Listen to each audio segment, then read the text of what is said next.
Wahia haqiqatut taqwa, dan menjalankan perintah Allah dan menjauhi larangan Allah itu wahia haqiqatut taqwa, itulah hakikat daripada takwa itu. Wa biha tahsulu sa'adatud daraini, dan dengan yang demikian itu orang hanya bisa mendapatkan kebahagiaan hidup ad-daraini, di dua kampung, maknanya di dunia dan di akhirat.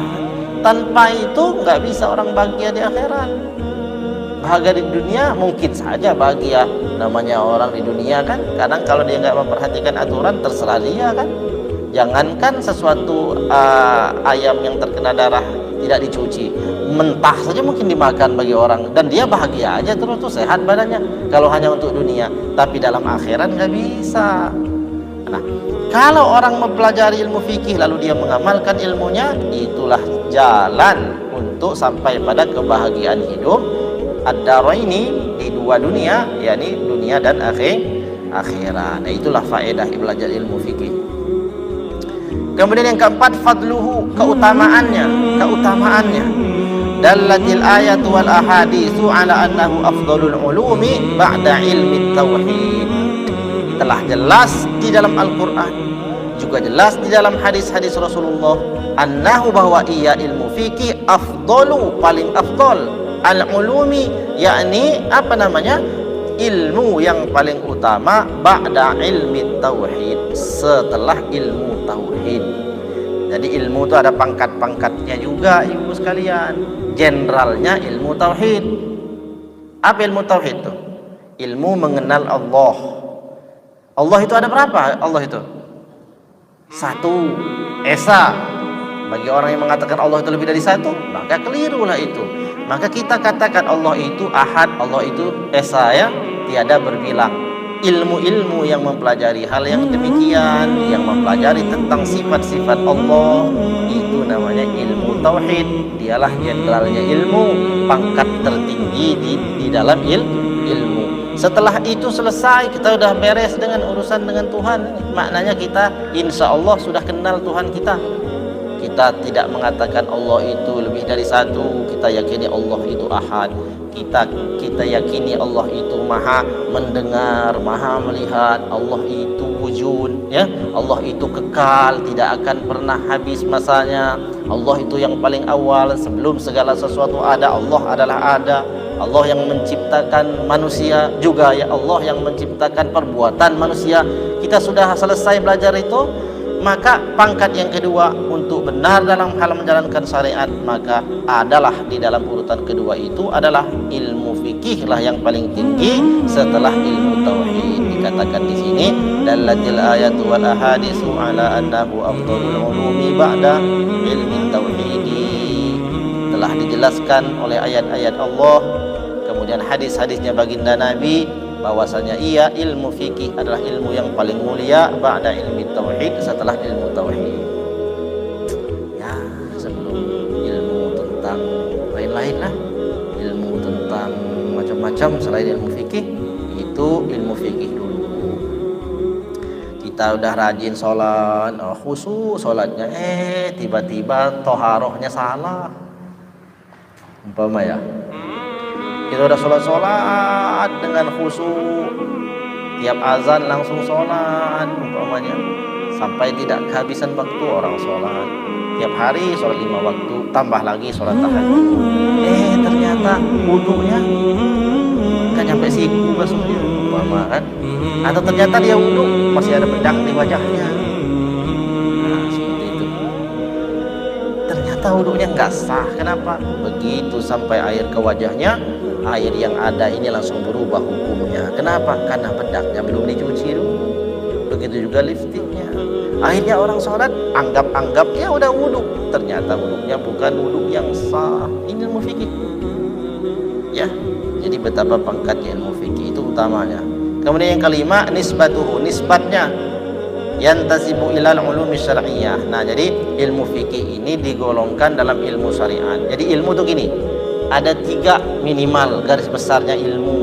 Yang pertama ilmu tauhid, ilmu yang mempelajari tentang akidah di dalam hati, yakni tentang Allah Subhanahu wa taala. Yang kedua ilmu fikih. Ilmu fikih ini disebut juga ilmu syariat. Yang kedua ilmu adab atau ilmu yang dipakai untuk membersihkan hati. Para ulama memberinya namanya ilmu tasawuf, ya, ilmu tasawuf, atau sebagian menyebutnya ilmu tazkiyatun nafs. 3 ilmu ini. Nah, fikih dinisbatkan kepada ilmu syariat, yakni ilmu yang mengatur gerak yang kelihatan, ruku, sujud, memberi, menerima, ya, berjual beli ataupun berdagang, itu semuanya adalah ilmu yang berkaitan dengan syariat, ya, diatur semua dalam fikih. Jadi jangan kira kita berdagang buka warung itu nggak ada aturannya, ya, semua ada aturannya. Nah, itu nisbatnya. Kemudian yang keenam, wadi'uhu, pencetusnya siapa? Pencetus ilmu fikih pertama. Kan dulu di zaman Nabi mah belum ada, ibu-ibu sekalian, dinamai fikih. Yang ada Nabi sholat caranya begitu, orang ikut. Begitu cara sholat. Bagaimana baca Quran, itu Nabi baca Quran didengar para sahabat ikut, begitulah cara baca Quran. Sehingga ilmu ini dulu nggak ada namanya kitab fikih, nggak ada namanya kitab hadis, nggak ada namanya kitab tarikh, sejarah, nggak ada sama sekali. Yang ada orang lihat Nabi, contoh Nabi, seperti itulah zaman dulu. Begitu Rasulullah SAW ini kembali kepada Allah, para ulama sudah mulai memikirkan, kalau ini Al-Quran gak ditulis, bagaimana jadinya? Barulah para sahabat Nabi itu bermusyawarah. Ada yang setuju, ada yang tidak.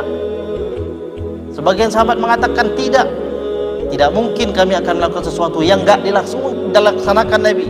Gak mungkin kami berani melakukan sesuatu yang Nabi gak kerjakan.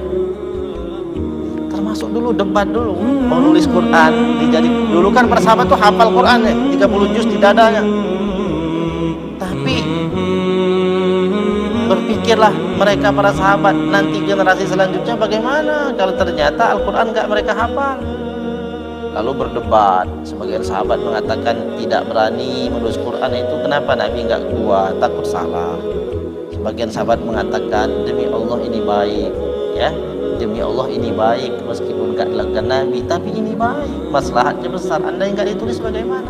Kesimpulannya dibentuklah panitiaan menulis Quran. Ketuanya itu yang namanya Zaid bin Sabit tadi itu. Nah, dalam sejarah begitu. Nah, akhirnya sejarah ilmu seperti itu. Dari nggak ada nih Al-Quran ditulis jadi ada.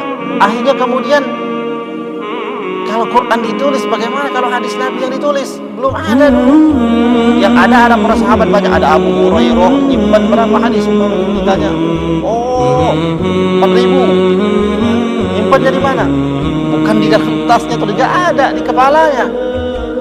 Sahabat yang lain ada Abdullah bin Mas'ud dan lain sebagainya, mereka semua punya hadis yang disampaikan Nabi kepada mereka, tapi orang lain nggak dapat apa yang mereka dapatkan.